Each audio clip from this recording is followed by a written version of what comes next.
আসসালামু আলাইকুম। যতই দিন গড়াচ্ছে বিএনপির বিরুদ্ধে আপনি যদি দেখেন, সাংবাদিক ইলিয়াস এবং পিনাকিদা তারা কিন্তু একটা টিম হিসেবে বড় ধরনের কাজ করতেছে। আর ইতিমধ্যে সাংবাদিক ইলিয়াস এবং পিনাকিকে যারা গালাগালি করে তাদের মধ্যে একটা বড় অংশই হচ্ছে বিএনপির নেতাকর্মীরা। কিন্তু কেন কেন এই গালাগালির বিষয়টা? সাংবাদিক ইলিয়াস বরাবরই ঘাটতেরা।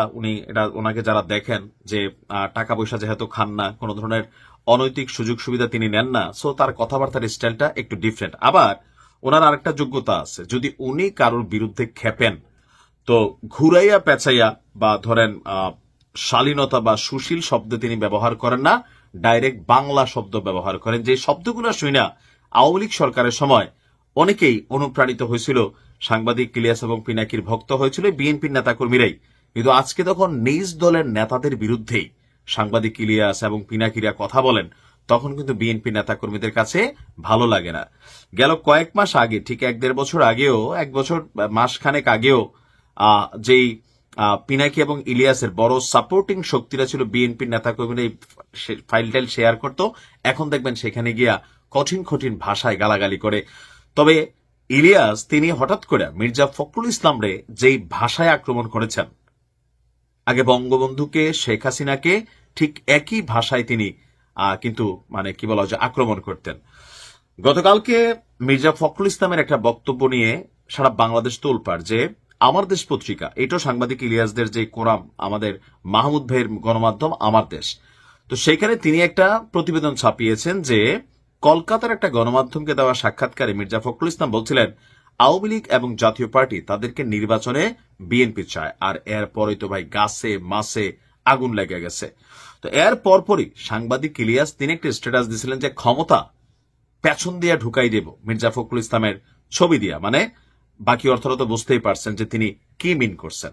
এখন এই যে শব্দ প্রয়োগে বিএনপির নেতাকর্মীদের মধ্যে বিশাল রিয়াকশন তৈরি হয়েছে যে এমন নোংরা ভাষা কেন তিনি ব্যবহার করলেন। তো এটা কিন্তু তিনি আজকে করেন নাই, যখন এটা শেখ হাসিনাকে নিয়ে করতেন, বঙ্গবন্ধুকে নিয়ে করতেন, তখন আপনারা মজা পাইতেন।